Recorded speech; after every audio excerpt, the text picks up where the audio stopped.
आज एक बार फिर मैं आपसे बात करना चाहता हूँ मेरे संदेश कि हम कौन हैं, और इस संदेश को अगर आप पूरा देखना चाहते हैं तो आप देख सकते हैं मेरे Facebook group channel the temple of God पर हु आर यू में, जिसे मैंने जुलाई में प्रचार किया है। पूरे 1 महीने का संदेश है, मगर आज जब मैं आपसे बात कर रहा हूँ मैं उस संदेश की छोटी सी क्लिप आपके साथ रखना चाहता हूँ, कुछ महत्वपूर्ण बातें।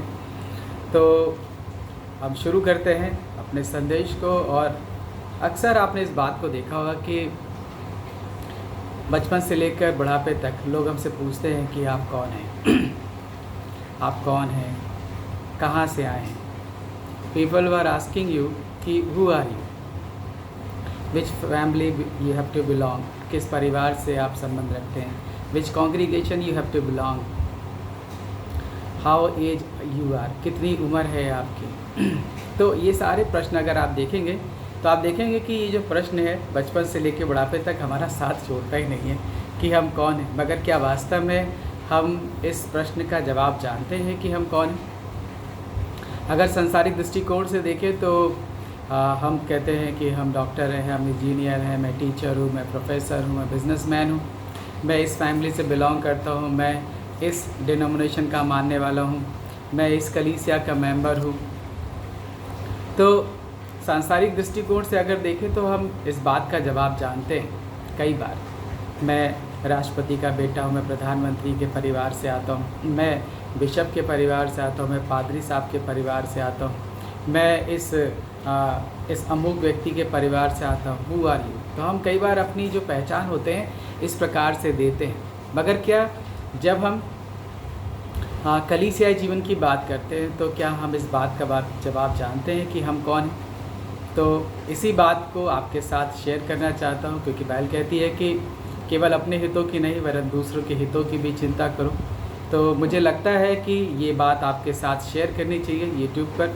और अगर आप इस बात को विस्तार से देखना चाहते हो तो मैं फिर से आपसे कहना चाहता हूँ मेरे मेरे फेसबुक चैनल ग्रुप चैनल पर आप इसे देख सकते हैं, द टेम्पल ऑफ गॉड पर पूरे 1 महीने का संदेश है हु आर यू में। तो शुरू करते हैं।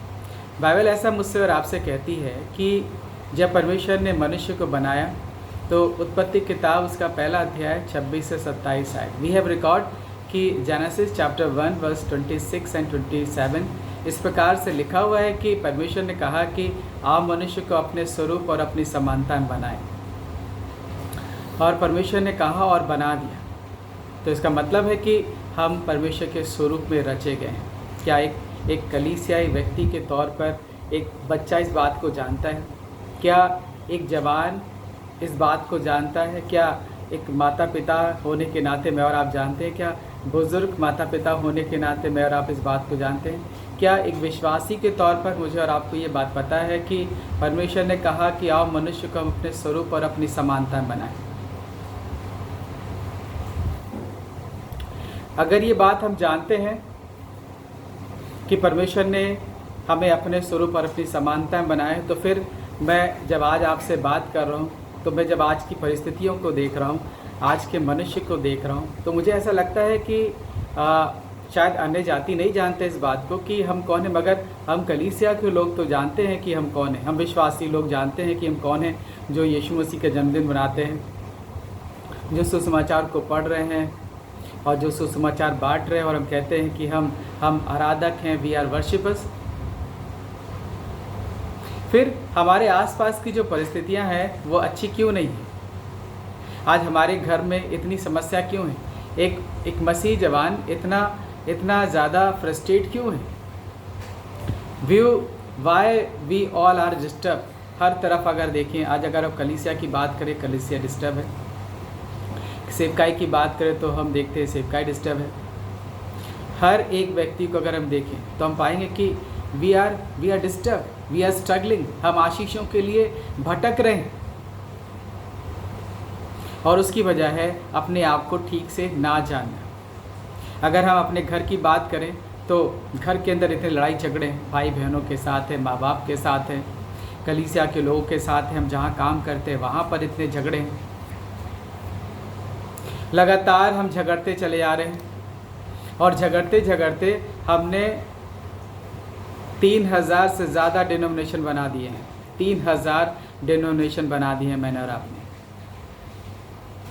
अगर वाकई में हम जानते हैं कि परमेश्वर ने कहा कि हम अपने स्वरूप और अपनी समानता में मनुष्य को बनाए और परमेश्वर ने बना, फिर इतने डिफरेंसेस क्यों हैं हमारे जीवन के अंदर? हम एक दूसरे को बर्दाश्त क्यों नहीं कर पा रहे? जानते हैं इसकी वजह है कि हम वास्तव में नहीं जानते हैं कि हम वास्तव में हैं कौन। अगर बचपन से सिखाया होता हमें हमारे माता पिता ने, अगर हम जहाँ पर संडे स्कूल में या यूथ में जाते हैं, यहाँ चाहे जहाँ भी हम वर्शिप कर रहे हैं, आराधना कर रहे हैं, अगर वास्तव में इस बात पर फोकस किया जाता कि हम कौन हैं, तो शायद आज 2024 में जो परिस्थितियाँ हैं इंसान की, जो परिस्थिति कलीसिया की है, जो विश्वासियों की, वो नहीं होती आज। तभी तो जब मैं कई बार मैं पूछता हूँ, मैं अक्सर इसी बात को पूछने के लिए लोगों से प्रश्न करता हूँ कि आप कौन हैं, वो जल्दी से अपनी आइडेंटिटी देने लगते हैं, वर्ल्डली आइडेंटिटी, सांसारिक पहचान बताने लगते कि हम ये हैं, हम इस परिवार से आते, मैं ये हूँ, मैं परमेश्वर का दास हूँ। जब मैं कलीसियाई तौर पर आपसे बात करता हूँ या कहीं पर भी किसी बच्चे से या जवान से या बुजुर्ग से, तो मेरे पूछने का मतलब है कि आप कौन है वास्तव में, आपको पता है? हम परमेश्वर के स्वरूप और समानता में बनाए गए, हम उसका प्रतिरूप है। अगर ये बात कलीसिया को पता होती तो शायद आज संसार ऐसा नहीं होता।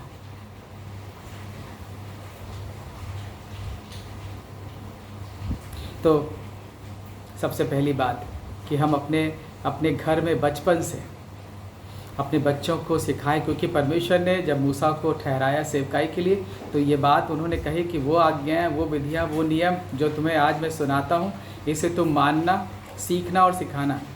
व्यवस्था विवरण 4, 5, 6 में आप देख सकते हैं इस बात को। तो आज हमारी परिस्थिति कुछ और होती है। बाइबल मुझसे और आपसे कहती है कि हम कौन हैं।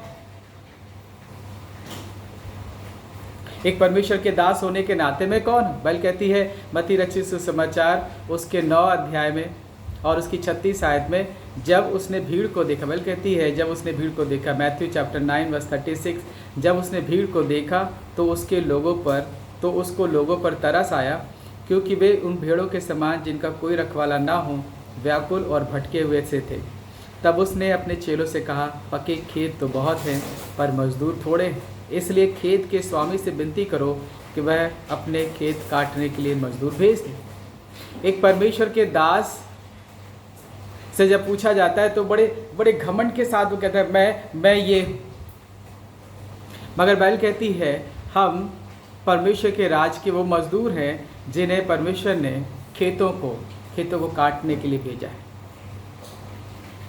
मगर आज वो काम करने में हम असफल हैं, हम नहीं सीख पा रहे हैं। बाइबल कहती है जब हम मत्ती रचित सुसमाचार उसका 4 अध्याय देखें और उसकी 18वीं आयत को देखें, 19 आयत को देखें, मैथ्यू चैप्टर 4 वर्स 17 to 18, तो यीशु मसीह ने प्रचार किया 17 में कि मन फिराओ क्योंकि स्वर्ग का राज निकट है। जब चेलों ने सुना तो यीशु मसीह ने उनसे कहा, मैं तुम्हें मनुष्यों का पकड़ने वाला बनाऊंगा। I make you soul catcher. Who are you? As a Christian believer, as a Christ believer, जब हम प्रभु पर विश्वास करने वाले, प्रभु कहता है कि मैं मनुष्यों को पकड़ने वाला बनाऊंगा। मगर आज तो कलीसिया संसारिक धन को पकड़ रही, संसार की बातों से प्रेम रखने वाली। हुआ बाइबल मुझसे और आपसे कहती है कि हम कौन हैं। यीशु मसीह बता रहे हैं कि हम कौन हैं। एक मसीह होने के नाते मुझे कैसे बताना चाहिए कि मैं कौन हूँ, मेरे जीवन से पता चलना चाहिए। अगर हम देखेंगे मत्ती रचित सुसमाचार उसका 5वां अध्याय, तो यीशु मसीह कहते हैं कि मैं यहाँ व्यवस्था को और भविष्यवक्ताओं की किताबों को लोप करने नहीं आया हूँ। मैथ्यू चैप्टर 5 वर्स 17, मैं पूरा करने के लिए आया हूँ। तो मैं कौन हूँ? जब हम कलीसियाई तौर पर आपस में बातचीत करते हैं, हम जब एक दूसरे से बातचीत करते हैं तो हमें क्या सिखाना है कि मैं कौन हूँ? मैं एक आज्ञाकारी होना चाहिए। बाइबल कहती है कि इसलिए जो कोई 19वीं आयत में लिखा है मैथ्यू चैप्टर 5 वर्स 19, इसलिए जो कोई इन छोटी में से छोटी आज्ञा में से किसी एक को तोड़े, वैसा ही लोगों को सिखाए वह स्वर्ग के राज में सबसे छोटा कहलाएगा, परंतु जो कोई उन आज्ञाओं का पालन करेगा और सिखाएगा वह स्वर्ग के राज में महान कहलाएगा। तो मेरा जीवन कैसा होना चाहिए? मेरा जीवन एक आज्ञाकारिता का जीवन होना चाहिए। जब बचपन से लेकर बुढ़ापे तक और एक परमेश्वर के दास से जब पूछा जा रहा कि तुम कौन हो, तो हमारे सामने एक प्रश्न है कि यीशु तो आज्ञाकारी बेटा है, मैं और आप क्या परमेश्वर के आज्ञाकारी बच्चे हैं? जब हमसे पूछा जाता है कि हम कौन हैं, तो बाइबल हमसे कहती है कि हम कौन हैं। अगर हम इस बात को सीखें तो बाइबल कहती है कि हम कौन हैं।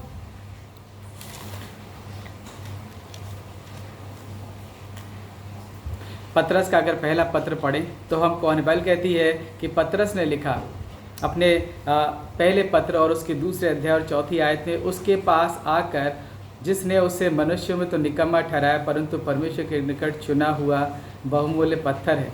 तुम भी आप जीतते पत्थरों के समान आत्मिक घर बनते जाते हो, जिससे याजकों का पवित्र समाज बनकर ऐसे आत्मिक बलिदान चढ़ाओ जो यीशु मसीह के द्वारा परमेश्वर को ग्रहण हो। इस कारण पवित्र शास्त्र ये कहता भी है, देखो मैं सियोन में कोने के सिरे का चुना हुआ बहुमूल्य पत्थर धरता हूँ, और जो कोई उस पर विश्वास करेगा वह किसी रीति से लज्जित नहीं होगा। और 9 आयत में लिखा हुआ है, पर तुम एक चुना हुआ वंश और राजपदधारी याजकों का समाज और पवित्र लोग और परमेश्वर की निज प्रजा, इसलिए कि जिसने तुम्हें अंधकार में से अद्भुत ज्योति में से बुलाया है, उसके गुण प्रकट करो। Where is this character in our life as a youngsters, as a children, as a mature, as a God leader? 2024 में प्रभु हमसे पूछ रहा है, वो कह रहे हैं कि क्या तुम एक चुना हुआ वंश हो? क्या तुम एक राज्य पदधारी याजकों का समाज हो, पवित्र लोग हो? क्या तुम पवित्र हो? तुम परमेश्वर की निज प्रजा हो? उसके गुण प्रकट करो। क्या मेरे जीवन से और आपके जीवन से आज परमेश्वर का गुण प्रकट हो रहा है? क्या प्रभु यीशु मसीह हमारे जीवन से दिखाई दे रहा है?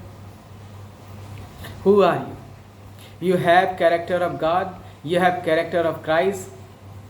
जानते हैं, गुण प्रकट करो। मत्ती रचित सुसमाचार 5वें अध्याय 1 आयत से 12 आयत में यीशु मसीह ने जिसे पहाड़ी उपदेश के रूप में हम जानते हैं, वही है प्रभु का गुण। कहाँ है ये गुण हमारे पास? बाइबल कहती है कि यीशु मसीह कह रहे, धन्य जो मन के दीन हैं, धन्य वे जो शोक करते हैं, धन्य वे जो नम्र हैं, धन्य वे जो धार्मिकता के भूखे प्यासे हैं, धन्य वे जो दयावंत हैं, धन्य वे जो मन के शुद्ध हैं, धन्य है वे जो मेल कराने वाले हैं, धन्य है वे जो धार्मिकता के कारण सताए जाते हैं। Where is this character as a believer in your life? Who are you? Who are you? क्या हम ये हैं? क्या ये गुण हम अपने जीवन में धरते हैं? तभी तो हम प्रभु की वो कलीसिया बनेंगे, हम वो दुल्हन बनेंगे जिसकी मांग उसने मुझसे और आपसे की है। बाइबल कहती है, अगर प्रकाशित वाक्य 7 को निकालें, प्लीज़ अगर मेरे साथ आप खोल सकते हैं अपनी बाइबल को, देखेंगे प्रकाशित वाक्य 7 और उसकी 13 आयत को। If you read with yourself Revelation chapter 7 verse 13, इस पर प्राचीनों में से एक ने मुझसे कहा, हे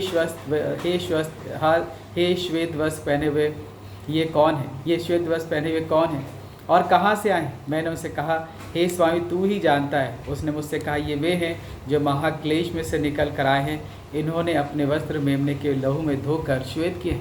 हम कौन हैं? क्या आज हम 2024 में इस बात को कह सकते हैं कलीसियाई तौर पर कि हम सब ने अपने आप को प्रभु के लहू में धोकर शुद्ध किया है, ताकि वो श्वेत वस्त्र जो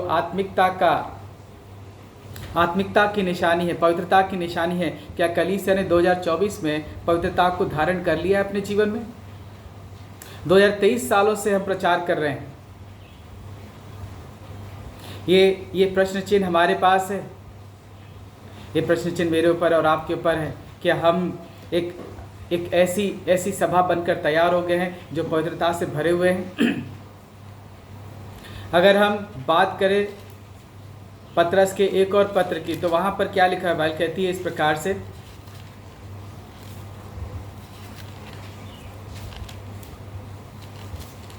अगर पतरस का पहला पत्र पढ़ें और उसकी 15 आयत को देखें, तो वहाँ पर क्या लिखा है? पर जैसा तुम्हारा बुलाने वाला पवित्र है, वैसे ही तुम भी अपने सारे चाल चलन में पवित्र बनो, क्योंकि लिखा है पवित्र बनो क्योंकि मैं पवित्र हूँ। आप कौन हैं? Who are you? You are like Christ. Because we commit himself कि we are follower of Christ. तो क्या हम 2023 के बाद इस बात को 2024 में कह सकते हैं कि हाँ, हम अपने सारे चाल चलन में पवित्र हैं, क्योंकि हमारा बुलाने वाला पिता तो पवित्र है। पतरस भी ऐसे ही है और यीशु मसीह भी ऐसे ही है। तो क्या कलीसिया जो बचपन से लेकर जवानी और बुढ़ापे तक, क्या हम उस पवित्रता को धारण कर पाएँ? क्या उस पवित्रता की खोजी हैं मैं और आप? हम कौन हैं? पहले हमसे पूछ रही कि तुम कौन हो, तुम पवित्र हो? पहले कहती है कहीं तुम ऐसे तो नहीं हो। मेरे साथ अगर निकालें आप, बाइबल कहती है मरकुस रचित सुसमाचार उसका 7वां अध्याय, कहीं हम ये तो नहीं। पहले कहती है कि हम कौन हैं। तो यीशु मसीह कह रहे हैं मरकुस 7 उसकी 14 आयत से अगर हम देखें, तब उसने लोगों को अपने पास बुलाकर उनसे कहा, तुम सब मेरी सुनो और समझो। ऐसी कोई वस्तु नहीं जो मनुष्य को बाहर से समाकर अशुद्ध करे, परंतु जो वस्तु मनुष्य के भीतर से निकलती वे ही उसे अशुद्ध करती हैं। और 19 आयत में वो कहते हैं, क्योंकि वह उसके मन में नहीं परंतु पेट में जाती है और संडास में निकल जाती है। यह कहकर उसने सब भोजन वस्तु को शुद्ध ठहराया। फिर उसने कहा, जो मनुष्य में से निकलता है वही मनुष्य को अशुद्ध करता है, क्योंकि भीतर से अर्थात मनुष्य के मन से बुरे बुरे विचार, व्यभिचार, चोरी, हत्या, पर स्त्री गमन, लोभ, दुष्टता, छल, लुचपन, कुदृष्टि, निंदा, अभिमान और मूर्खता निकलती है। ये सब बुरी बातें भीतर से निकलती है और मनुष्य को अशुद्ध करती हैं। कौन है मैं और आप? कहीं हम ये अशुद्ध इंसान तो नहीं है, चाहे स्त्री हो चाहे पुरुष हो। यीशु मसीह कह रहे हैं कि अगर ऐसा है मेरे जीवन में, तो चाहे आप बच्चे हो, चाहे जवान हो, चाहे बूढ़े, चाहे परमेश्वर के दास, चाहे कोई मनुष्य हो, अगर हम ऐसे हैं तो हम एक अशुद्ध इंसान हैं। बल कहती है जब पौल ने अपने दास को पत्र लिखा ताकि वो पौल की तरह एक बेहतर सेवा करे तीमुथियुस को, तो तीमुथियुस का 3रा पत्र निकाल लेंगे, 2 तीमुथियुस चैप्टर 3, 2 तीमुथियुस उसका 3रा अध्याय 1 आयत से 5 आयतों तक लिखा है कि यह स्मरण रख कि अंत के दिनों में कठिन समय आएंगे, क्योंकि मनुष्य स्वार्थी, लोभी, डींगमार, अभिमानी, निंदक, माता पिता की आज्ञा टालने वाले, कृतघ्न, अपवित्र, दया रहित, क्षमा रहित, दोष लगाने वाले, असंयमी, कठोर, भले के बैरी, विश्वासघाती, ढीठ, घमंडी और परमेश्वर के नहीं वरन सुख विलासी के चाहने वाले होंगे। वे भक्ति का भेष तो धरेंगे पर परमेश्वर की शक्ति को नहीं मानेंगे। ऐसों से परे रहना। कहीं हम ऐसे तो नहीं हैं? क्योंकि पौल ने इस बात को तीमुथियुस को लिखा कि कठिन समय आएंगे। जिस समय में मैं और आप चल रहे हैं उसी समय का वर्णन पौल ने तीमुथियुस को किया है कि ऐसा समय आएगा और ऐसा समय आ गया है जब हम इस 17 तरह के चरित्र के लोग, 17 तरह के चरित्र से भरे हुए हैं। हम कौन है? कहीं हम ऐसे तो नहीं हैं? आप इंजीनियर हैं, डॉक्टर हैं, आप कलीसिया हैं, आप परमेश्वर के दास हैं, मगर क्या अंदर से आप ऐसे तो नहीं हैं? अगर आप अंदर से ऐसे हैं तो बल कहती है आई नेवर एक्सेप्ट यू, मैं तुम्हें ग्रहण नहीं करूँगा। अगर आप चाहते हैं कि आप प्रभु को ग्रहण योग्य ठहरे तो प्रभु कहता है कि मैं तुम्हारे अंदर इन बातों को नहीं देखना चाहता। लिखा है कि ऐसे लोगों से दूर रहो। आप कौन हैं? तो बाइबल कहती है कि क्या हम जानते हैं कि हम कौन हैं? क्या वास्तव में हमें पता है? क्या बचपन से हम सीख रहे हैं कि हम कौन हैं? अगर हम वाकई में बाइबल को ठीक से पढ़ना जानते तो आज जो स्थिति है मेरी और आपकी ऐसी नहीं होती। आज हमारे बच्चे ऐसे नहीं होते, हमारे जवान ऐसे नहीं होते, हमारे घर की, हमारी कलीसियाओं की, हमारी संस्थाओं की, देश और संसार की ऐसी स्थिति नहीं होती। क्योंकि बाइबल कहती है अंतिम बात। उपदेशक की पुस्तक को अगर हम पढ़ेंगे तो देख सकते हैं, यहाँ पर बंद करना, उपदेशक की पुस्तक को देखेंगे तो हम वहाँ पर देख सकते हैं बहुत गहरी बात परमेश्वर के दास ने लिखी है। उपदेशक की किताब उसका 3रा अध्याय और उसकी 18वीं आयत में हम कौन हैं? ये बात सुलेमान ने बहुत हज़ारों साल पहले लिखी, क्योंकि बुद्धिमान राजा है। फिर कहती है कि उसने कहा, मैंने मन में कहा, राजा सुलेमान में कहा कि ये इसलिए होता है कि परमेश्वर मनुष्य को जांचे कि देख सके कि वे पशु समान हैं। हम कौन हैं? क्या हम वाकई में इंसान हैं? क्या हम वाकई में परमेश्वर का प्रतिरूप हैं? क्या वाकई में हम यीशु के पीछे चलने वाले लोग हैं, या फिर हम पशु के समान हो गए? प्लीज़ विचार करिए अपने लिए। अगर आप चाहते हैं कि कुछ बेहतर देखें तो आपको अपनी ओर ध्यान देना ही पड़ेगा कि आप कौन हैं। परमेश्वर आपकी मदद करे। इस संदेश को अगर पूरा देखना चाहते हैं तो मेरे Facebook group channel the temple of God पर पूरा देख सकते हैं और अपनी छवि को बदल सकते हैं परमेश्वर की नज़र में, ताकि परमेश्वर आपको ग्रहण करे। Good bye.